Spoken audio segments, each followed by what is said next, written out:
Oke, assalamualaikum warahmatullahi wabarakatuh. Yo teman-teman, apa kabar? Kali ini gue bakal bahas sebuah spin-off dari original series Netflix asal Korea Selatan. Kingdom adalah sebuah series terkenal yang memiliki 2 season penayangan. Pertama kali dirilis pada tanggal 25 Januari 2019. Karya dari penulis Kim Eun-ha dan sutradara Kim Song-hoon ini mampu menarik perhatian para penonton karena bisa menggabungkan unsur sejarah, politik, dan penyebaran virus zombie dengan sangat baik. Sedangkan untuk spin-off kali ini akan berfokus pada karakter Asin yang diperankan oleh Giana Jun yang pertama kali diperkenalkan di episode akhir Kingdom Season 2. Dan perlu diketahui jika spin-off ini berlatar waktu sebelum terjadinya event di Kingdom yang pertama. So, sepatu baru dapat dari importnya dari Holland. Ini dia Kingdom Asin of the North. Skui nonton, jangan sampai ketinggalan.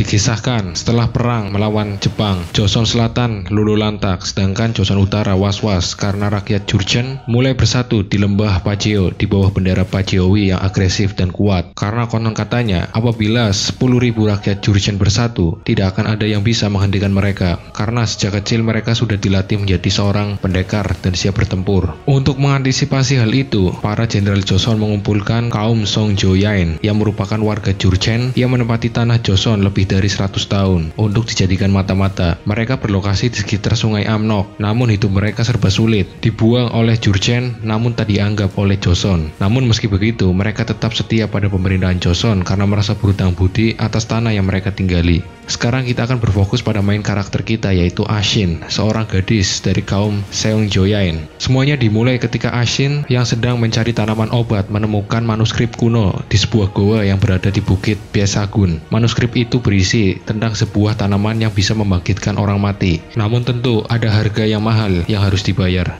Manuskrip itu juga berisi sebuah relief yang menceritakan tentang seekor rusa yang mengonsumsi tanaman tersebut dan berubah menjadi zombie. Lalu rusa itu dimangsa oleh seekor harimau yang membuat harimau itu juga akhirnya ikut terjangkit. Sementara itu, di Pyesagun, 2 pemburu menemukan tumpukan mayat orang suku Jurchen, Pajeowi. Berita itu pun mulai menyebar dan sampai di telinga Min Chirok, komandan Chupajin, salah satu unit militer Joseon. Min Chirok lalu mendatangi tempat ditemukannya jasad-jasad tersebut. Dia meyakini bahwa orang-orang ini dibunuh oleh seseorang. Sepulang dari Pyesagun, Asin diomeli oleh Tahap, ayahnya, karena Pyesagun adalah daerah terlarang dan sangat berbahaya. Namun Asin tetap kekeh ingin mencari ginseng liar sebagai obat untuk ibunya yang tengah sekarat. Min Chirok dan pasukan Chupajin datang ke desa Songjoyain. Warga menyambut mereka semua. Min Chirok lalu berbicara empat mata dengan Tahap. Dia meminta Tahap untuk menyeberangi sungai dan mulai menyebar kabar di masyarakat Jurchen Pajeowi soal 15 orang mereka yang tewas akibat diterkam harimau. Walaupun dia tahu bahwa itu bukanlah sebenarnya yang terjadi, dia melakukannya agar tak terjadi ketegangan antara dinasti Joseon dan orang-orang Jurchen Pajeowi. Tahap pun menuruti perintah tersebut karena dinasti Joseon berjanji akan memberikan jabatan kepada salah satu dari orang Songjoyain di pemerintahan.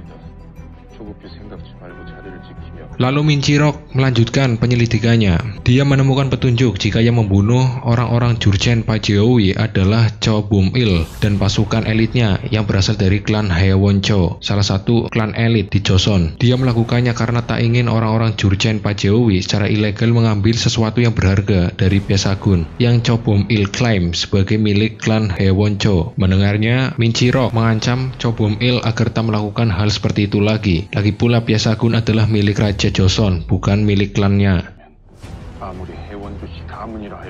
Tahap terlihat berpamitan kepada anaknya Asin sebelum dia pergi. Dia berpesan agar Asin menjaga desa selama dia pergi. Lalu saat sampai di Jurchen, Tahap mulai melakukan tugasnya, menyebarkan berita kepada orang-orang Jurchen Pajeowi bahwa orang-orang mereka telah diserang oleh harimau dan mati. Namun di antara mereka ada yang meragukan cerita Tahap dan mengancam jika Tahap berbohong maka dia akan mati.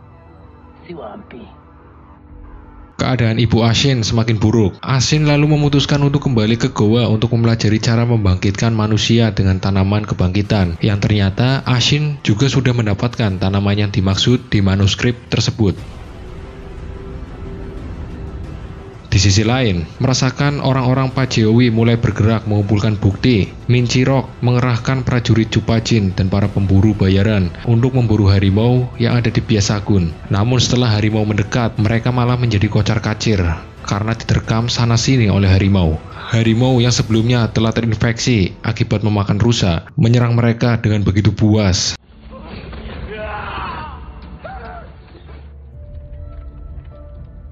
Karena terus dikejar, harimau pergi ke sebuah ladang. Lalu terlihat orang Jurchen Pajeowi juga ada di sana dan langsung memburu harimau. Min Chirok dan pasukannya juga demikian.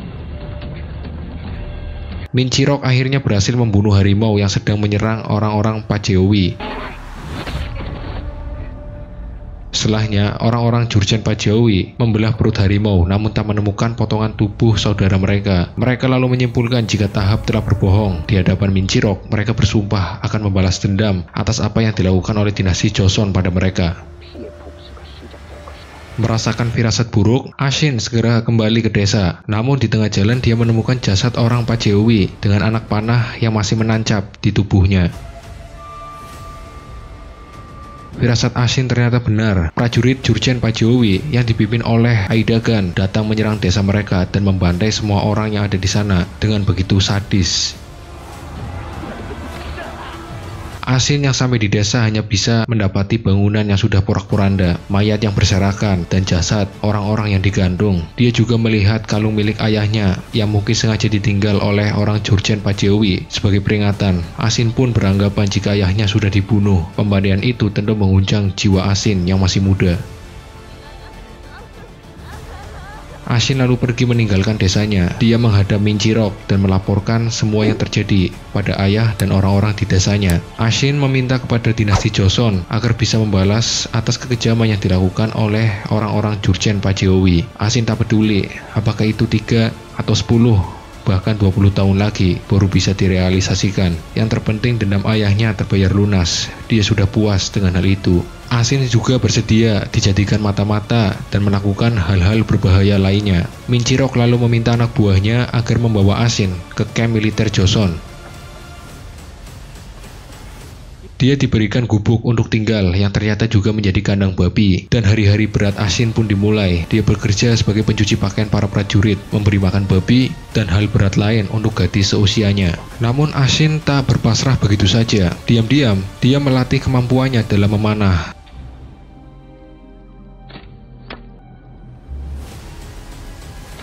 Rutinitas itu terus berulang hingga dia dewasa.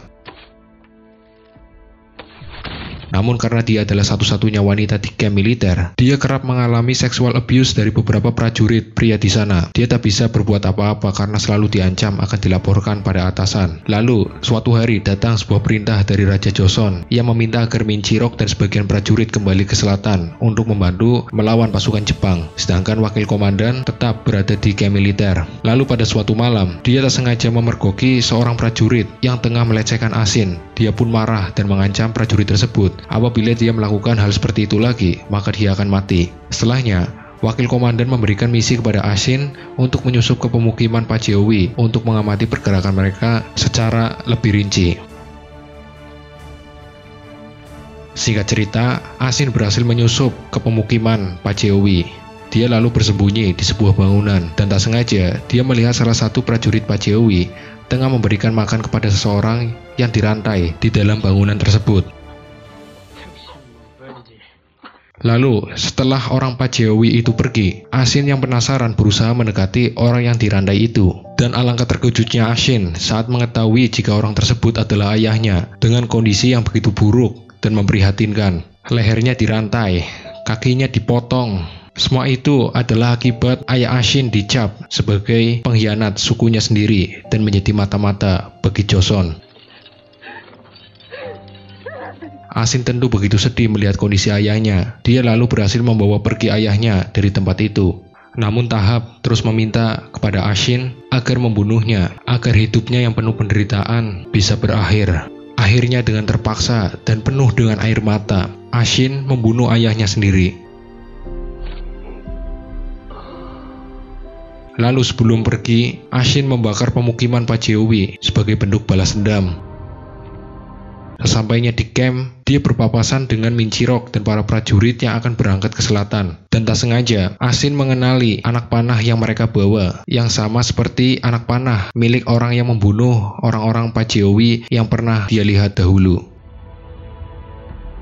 Akhirnya Asin mulai mencari tahu lebih dalam mengenai hal itu. Dia menerobos masuk kantor komandan dan membunuh orang-orang yang berjaga di sana. Dia lalu menemukan gulungan surat yang mengungkap konspirasi yang dilakukan oleh Minchirok sebagai komandan dan para anak buahnya. Di situ tertulis jika setelah terungkap harimau bukanlah pelaku dari pembunuhan 15 orang Jurchen Paceowi, Minchirok menuduh bahwa orang-orang dari Song Joyan adalah pelaku sebenarnya. Dan akhirnya hal tersebut berujung pada pembantaian orang-orang Song Joyan. Mengetahui hal tersebut, darah Asin mendidih, merasa dikhianati dan dibohongi. Dia bersumpah akan menghancurkan dinasti Joseon dan Jurchen Paceowi sekaligus. Dia lalu memulai balas dendamnya. Pertama-tama, dia membunuh prajurit yang sering melecehkannya dan mengubah dia menjadi zombie dengan tanaman kebangkitan. Dia juga membunuh beberapa prajurit yang sedang tidur dan melakukan hal yang sama. Dan infeksi virus zombie pun dimulai dan membuat camp militer mulai kacau.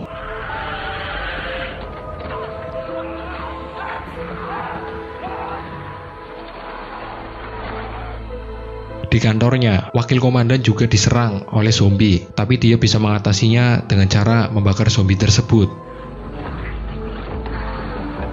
Infeksi zombie semakin cepat, sebagian prajurit sudah menjadi zombie. Wakil komandan terus berusaha untuk kabur dari camp.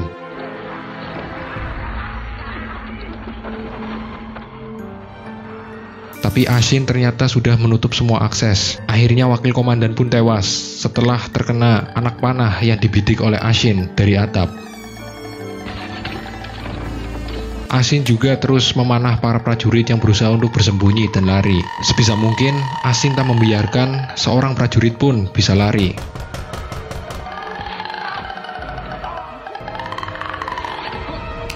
Lalu, tersisa satu prajurit terakhir. Asin menggunakannya untuk memancing semua zombie berkumpul. Lalu setelahnya, Asin membakar mereka semua sampai tak bersisa. Dan setelah itu, terlihat camp militer Joseon porak-poranda, semuanya mati. Lalu di gubuknya, ternyata Asin masih menyandra seorang prajurit yang sering melecehkannya. Setelahnya dia pergi dari camp militer dengan menyeret sebuah karung. Lalu dia sampai di sebuah hutan. Dia yang teringat dengan masa kecilnya, lalu berhayal melihat seolah-olah orang-orang di desanya masih hidup. Dan lalu terungkap, setelah pembantaian di desanya, Asin ternyata mengubah orang-orang desa menjadi zombie agar tetap hidup. Selama ini Asin memberi makan mereka dengan daging hewan, namun kali ini dia membawa prajurit Joseon yang dia ikat dalam karung, dan dia persembahkan sebagai makanan orang-orang desa.